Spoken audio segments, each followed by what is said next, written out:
Assalamualaikum warahmatullahi wabarakatuh. Alhamdulillahirobbil alamin. Wassalatu wassalam. Pertama-tama marilah kita panjatkan puji dan syukur atas kehadiran Allah Subhanahu wa taala, atas berkat dan rahmatnya kita dapat berkumpul melalui daring dalam kondisi pandemi COVID-19 yang melanda dunia, salah satunya di Indonesia sendiri. Oleh karena itu, kita harus selalu mematuhi protokol kesehatan dari pemerintah, serta berkonsultasi dengan para ahli kesehatan masyarakat dalam menangani penyebab COVID-19 sendiri. Hadirin yang saya hormati, sebelumnya izinkan saya memperkenalkan diri saya terlebih dahulu. Halo semuanya, perkenalkan nama saya Saskia Nurlitai Kawandari, akan membawakan pidato hari ini yang berjudul Dana Fantasi Pemakaman di Tanah Toraja. Bahwa kita tahu setiap makhluk hidup yang ada di dunia ini akan mengalami yang dinamakan kematian. Kematian merupakan suatu kapasitas yang akan dialami oleh setiap manusia yang ada yang hidup di dunia. Bergulirnya waktu dan bertambahnya usia seseorang pada dasarnya berarti ia telah bertambah mendekati pada titik akhir kehidupannya. Disadari ataupun tidak, cepat atau lambat, setiap orang pasti akan sampai juga pada ajalnya dan mengalami kematian. Dan setiap daerah di Indonesia memiliki cara masing-masing dalam merayakan upacara adat kematian. Salah satunya upacara kematian Rambu Solo di Tanah Toraja. Ketika kita bicara mengenai Toraja, sudahkah Anda mengenal dengan baik adat Toraja? Rambu Solo merupakan upacara budahasa kematian yang dilakukan masyarakat Toraja untuk menghormati serta mengantar arwah. Warisan budaya yang membentuk sikap-sikap budaya harus dipertahankan dan dilestarikan sehingga budaya tersebut dapat dikenal oleh masyarakat luar. Namun tidak dapat dipungkiri bahwa kompleksitas yang berkembang sebagai akibat yang pelestarian budaya tersebut dapat menimbulkan permasalahan baru bagi kehidupan sosial dan ekonomi keluarga. Karena terkait dalam batasan adat tersebut, masyarakat Toraja mengenal adat Rambu Solo. Adat Rambu Solo merupakan adat orang Toraja melalui upacara pemakaman di mana hal ini dilakukan sebagai wujud penghormatan terakhir kepada orang tua yang telah meninggal atas jasa-jasa semasa hidupnya. Persiapan dan perlengkapan upacara Rambu Solo di kalangan masyarakat Toraja dapat menghabiskan biaya sampai miliaran rupiah. Meskipun seperti itu, masyarakat Toraja tetap melakukan dan menjalankan budaya Rambu Solo. Dalam upacara pemakaman ini banyak persyaratan yang perlu dipenuhi oleh para keluarga almarhum. Salah satunya adalah hewan kurban berupa kerbau dan juga babi. Bagi masyarakat Toraja, kerbau adalah hewan suci yang dapat mengantarkan arwah ke puya atau yang kita sebut dengan surga. Kurban yang dikurbankan adalah tedong atau tedong bonga yang biasa kita sebut dengan kerbau bule, yang juga dikenal sebagai kerbau lumpur. Sesuai namanya, kerbau ini punya warna kulit belang atau yang kita sebut dengan albino. Harga satu ekor kerbau berkisaran sekitar 20-50 juta, tapi ada pula kerbau yang berharga mencapai 600 juta rupiah. Jumlah kerbau yang dikurbankan tergantung pada strata sosial keluarga yang ditinggalkan. Semakin tinggi strata sosialnya, semakin banyak pula jumlah kerbaunya. Misalnya untuk strata sosial menengah itu sekitaran 8-10 ekor kerbau dan 30-50 ekor kerbau. Sementara untuk kalangan bangsawan sebanyak 25-150 ekor kerbau.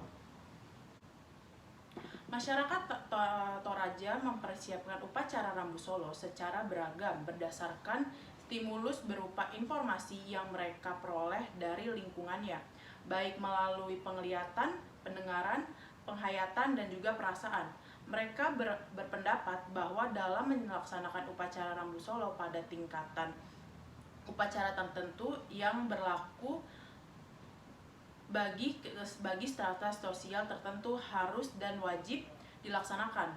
Selain itu, persepsi masyarakat bahwa pelaksanaan Rambu Solo dilaksanakan secara meriah dan mahal untuk meningkatkan status dan kedudukan seseorang.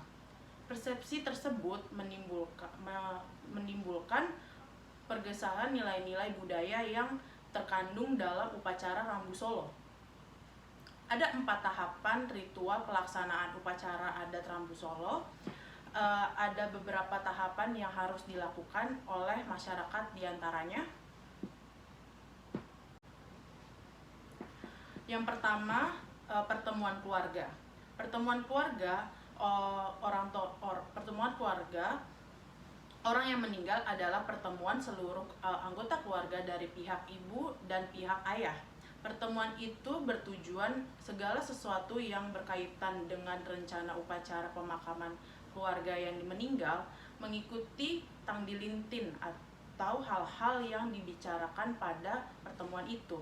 Antara lain seperti masalah ahli waris, tingkat upacara, persiapan upacara, tingkat upacara mana yang akan dilaksanakan, dan persediaan hewan kurban, sekaligus mempertahankan status sosial atau kasta orang yang meninggal tersebut. Yang kedua adalah pembuatan pondok upacara. Pembuatan pondok upacara ada 2 macam, yaitu pondok upacara di halaman rumah orang yang meninggal dan pondok upacara di halaman upacara.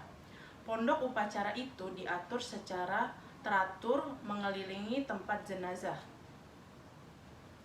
Tempat jenazah ini mengatur acara pelaksanaan, yaitu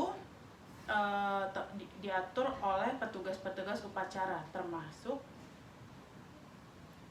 di dalam hal yang menyiapkan pondok-pondok tempat penginapan para tamu. Pondok-pondok yang dibangun tersebut juga harus disesuaikan dengan kasta atau strata sosial orang-orang yang akan diupacarakan. Itulah sebabnya sehingga ada upacara pemakaman atau setiap kelompok keluarga terlihat berbeda-beda ragam hias pada pondoknya. Misalnya ada yang berukir menggunakan longo atau bangunan menjulang tinggi. Yang ketiga adalah persediaan peralatan upacara. Persediaan alat-alat upacara termasuk alat-alat yang berkaitan dengan upacara, peralatan makan, peralatan tidur, dan lain-lain. Dalam kaitannya dengan peralatan upacara, misalnya perhiasan-perhiasan, alat saji, dan juga kurban. Menurut Tangdilintin, peralatan-peralatan upacara yang tidak boleh kurang dari semestinya. Sementara tombo-tombi, gendang, bombongan, dan beberapa macam pandel atau bendera upacara termasuk dalam persiapan ini adalah persiapan tahu-tahu atau patung orang yang meninggal, khususnya dalam upacara tingkat rapasan. Yang keempat, petugas upacara. Petugas upacara pemakaman di Toraja dikenal dengan istilah petoe to mate. Petugas-petugas ini disebutkan oleh Tangdilintin, yakni to medbulun dan to makoyo atau tomebaka, adalah orang-orang yang mempunyai tugas tetap memimpin dan membina upacara pemakaman. Orang-orang itu pada saat upacara berlangsung memegang acara yang selalu ditandai dengan bunyi gendang, termasuk berdiri membacakan mantra Pemali, yaitu orang yang khusus merawat dan melayani jenazah dan menjaga selama upacara berlangsung. Jadi itu sedikit tradisi unik yang berasal dari suku Toraja, Sulawesi Selatan. Saya berharap dari pidato saat ini yang saya sampaikan bisa menjadi pembelajaran bahwa Indonesia itu memiliki kebudayaan yang sangat beragam dari berbagai sisi, bahkan dari kematian sekalipun. Maka dari itu, semoga apa yang saya sampaikan pada hari ini dapat menambah ilmu serta informasi untuk kalian semua mengenai budaya yang ada di Indonesia, salah satunya di Tanah Toraja, Makassar. Bahwasanya menyimpan keunikan tersendiri di setiap daerah. Sepertinya hanya itu yang bisa saya sampaikan mengenai dana fantasi pemakaman di Tanah Toraja. Kurang lebihnya mohon maaf yang sebesar-besarnya. Segala bentuk perhatian para hadirin sekalipun mendengarkan saya hari ini merupakan sebuah penghargaan bagi diri saya sendiri, dan semoga dari apa yang saya sampaikan menjadi bermanfaat untuk semuanya.